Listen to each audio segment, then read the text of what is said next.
Morning students, आज मैं class 7 का हिंदी ग्रामर प्रथम पाठ भाषा, लिपि, बोली और व्याकरण पढ़ाने जा रहा हूँ बच्चों।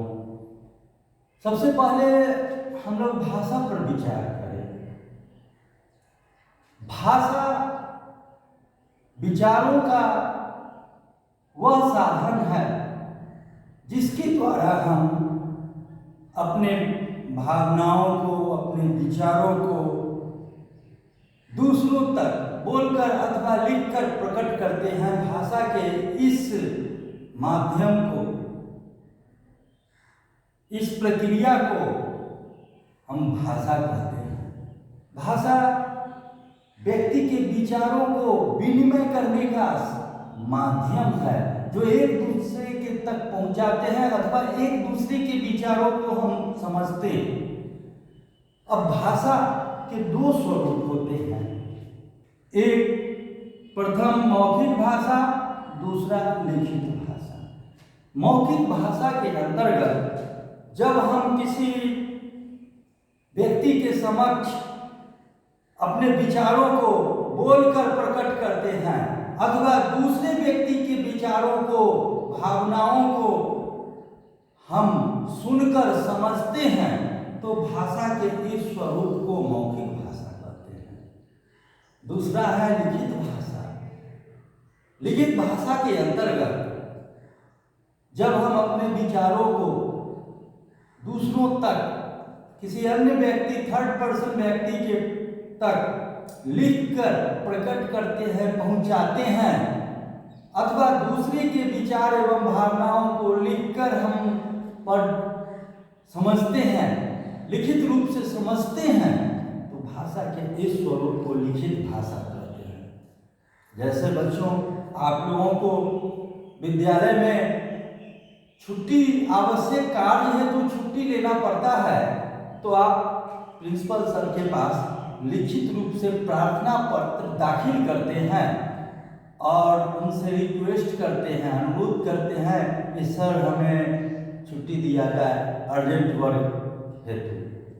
तो जो आप लोग एप्लीकेशन लिखते हैं, जो प्रार्थना पत्र लिखते हैं, वह लिखित भाषा का स्वरूप है जिसके द्वारा आपकी विचारों को, भावनाओं को प्रिंसिपल सर सुनकर, पढ़कर समझते हैं और आपको छुट्टी दे देते हैं।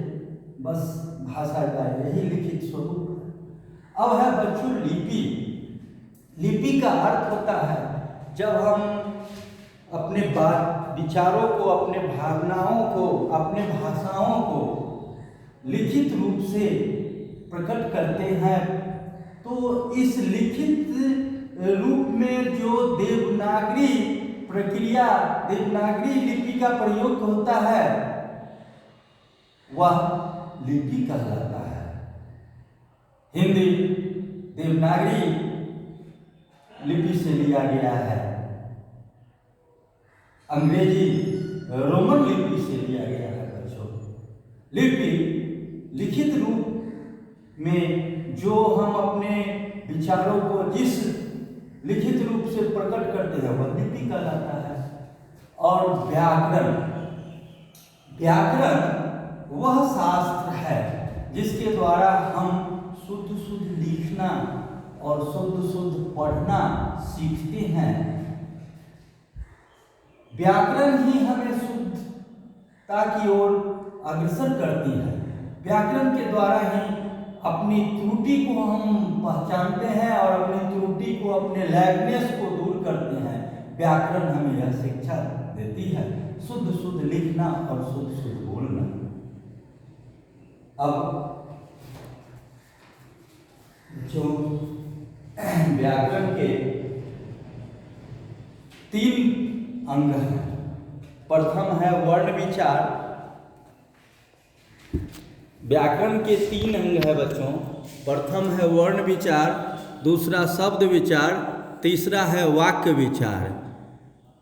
वर्ण विचार के अंतर्गत हम वर्णों के स्वरूप, भेद, आकार, उच्चारण इत्यादि पर विचार करते हैं। शब्द विचार के अंतर्गत शब्द के स्वरूप, भेद, प्रकार, लिंग, वचन, विराम चिन्ह आदि का वर्णन करते हैं। वाक्य विचार के अंतर्गत वाक्य का अंग क्या है, जिसमें वाक्य रचना, वाक्य विश्लेषण, भेद, विराम चिन्ह आदि का वर्णन किया जाता है।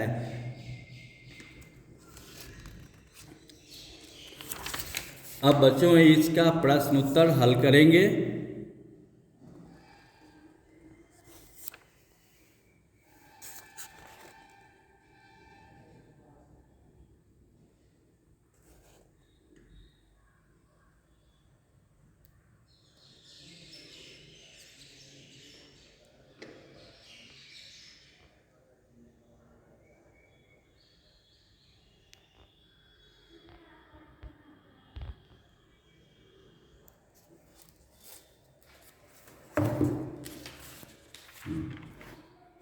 वेट